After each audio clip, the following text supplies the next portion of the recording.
Hey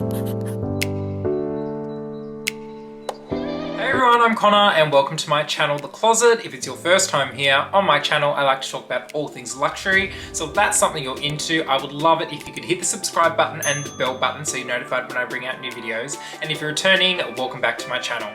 Today's video, I'm going to be talking about the most common luxury myths or misconceptions that I hear about all the ding-dong day, okay?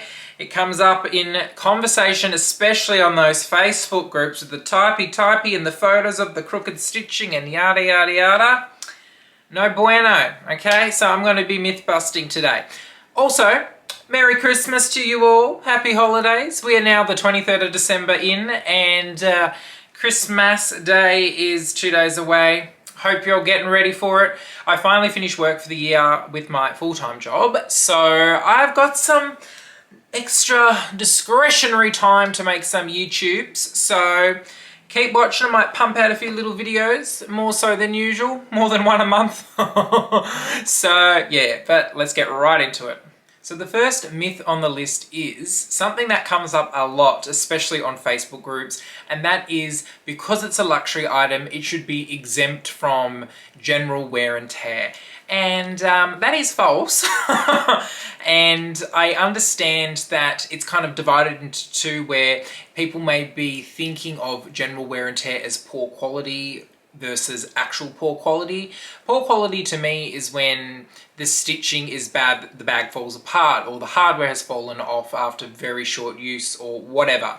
Whereas everyday wear and tear or quick wear and tear is very dependent upon the person who uses it. You might be getting a very delicate lambskin bag that is more intended as an evening bag, but you're using it every single day for work, and then the corners have rubbed and have scuffed and there is scratches and the hardware is tarnished and yada yada yada, and you're perceiving that as poor quality.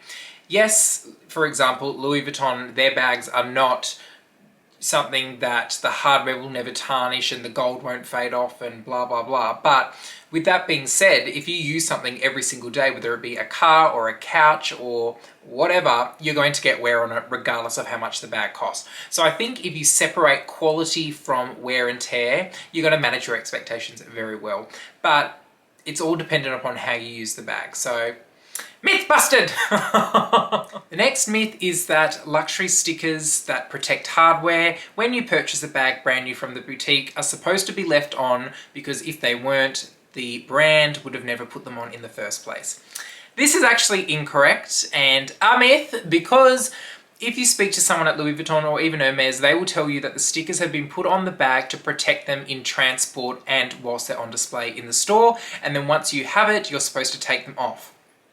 I know, this may break your heart if you're somebody that wants to prolong the look of your hardware, but ultimately the hardware is there to be used and it will scratch, it'll get hairlines and scratches and scuffs on it, and you can always get it replaced after a few years of wear. But if you keep these stickers on, especially the ones that have, you know, the light blue ones or the very thin clear ones, they will melt onto the hardware and they will adhere to it, and they will put all kinds of yucky stuff on there.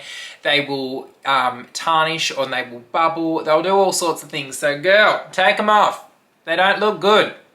It's like keeping a band-aid on your arm, like when the scab's healed. Like, would you do that? No.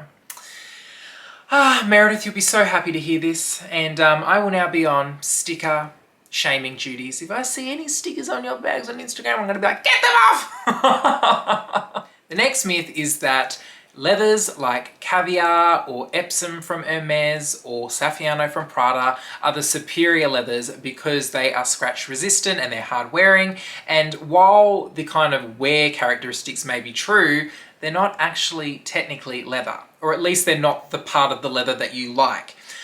Basically, the leather that is underneath all of the layers could either be lambskin, or it could be calf skin, or it could be goat skin. You won't actually know, because they have the leather, they coat it, and then they coat it, and then they coat it with like polyurethane or plastic or whatever, and then they press the grain that you have come to love as leather into that. So basically that texture of caviar pebbled leather is man-made, pressed into whatever is underneath all the layers. The same as Epsom with Hermes, the same as even sheared leather with Hermes the goat skin. That grain is also manufactured or man-made.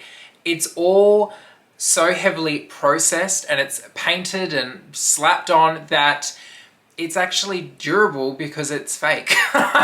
So whether you love the look of it or not, it's technically not actually leather. So have a think about that. Things like Togo leather with Hermes or lambskin with Chanel or other brands, they're the actual leather that has just been dyed to be the color, but the texture that you see is its natural characteristics. It hasn't been impressed into the leather or embossed. So yeah, myth busted. You don't actually like caviar. You like an artist going blip blip on the leather. So, Now, sorry to break it to all of you Hermes lovers who praise the craftsmanship and they plaque around the title of being a handmade bag. While yes, Hermes do make a lot of their bags handmade or by hand, especially their quota bags like the Constance or the Kelly or the Birkin, not all of their bags are handmade, okay? I can confirm that the Evelyn in all sizes and the Pinkerton are not handmade bags. Like 80% of them are stitched by a sewing machine. And if you don't believe me, you can even look at the stitching on an Evelyn, especially around the leather trim. It is done by a machine. It is not a saddle stitch. And I probably just broke a few of your little hearts out there, but sorry, it is true. Now, onto the next myth is that handmade bags should be perfect versus machine-made bags which are more sloppy or less attention to detail. Also a myth! So, with handmade bags, you're probably going to get a lot more sloppiness, which some people would refer it to. I don't refer to it as sloppiness, I refer to it as a true sign of being handmade. For example, my Loewe puzzle bag is handmade, and Loewe purposely do not use a glazing runner when they apply their glazing around the edges. They do it by hand. And this, I've seen some people mention on YouTube that they don't like that because the glazing goes, like it looks like it's bleeding on the edges or it looks sloppy. It's a characteristic of being handmade. They keep it that way purposely, and I personally like it. I don't have any qualms about it, and I'm a bit of a perfectionist. Versus machine bags, which you're probably going to get a lot more precision with a machine-made bag because it is so automated and so many of the parts are cut to the all, 50 of the same part of this bag cut, and then the other half and blah, blah, blah, and then it's all sewn together in a machine. So it's quite automated, it's quite regimented, and you're probably going to get less marginal error with stitching out of place and yada yada yada. Versus handmade stitching, even on Hermes bags, there's crooked stitches, there's like inconsistent gaps in between stitches with all of these hand stitched bags because they're a human making it. Of course they're going to add personal touches or their own trait or whatever it may be because it's made by hand. So handmade bags versus machine made bags, with one being the different, one being better. Myth busted! I love saying that. And the last little myth on my list, and this may break some of your hearts, including my own, is that made in France stamped bags, more so with Louis Vuitton, are more of a superior quality or more of a superior bag because it is made in the brand's heritage country versus made in Italy, made in Spain, yada yada yada. Myth busted! There is no correlation between the country that said bag is made in versus the quality. All of the artisans in each country, whether it be Italy, Spain, Paris, France, whatever, they're all trained the same, and it literally is potluck. You could get a faulty or sloppy bag from any of the countries that it's manufactured in. It is literally how it is. I personally like my bags to be made in France because I've just got this bit of this connection to the country it comes from, but I have a lot of Louis Vuitton pieces that aren't made in France, and I got over it in 2 seconds because it makes no difference.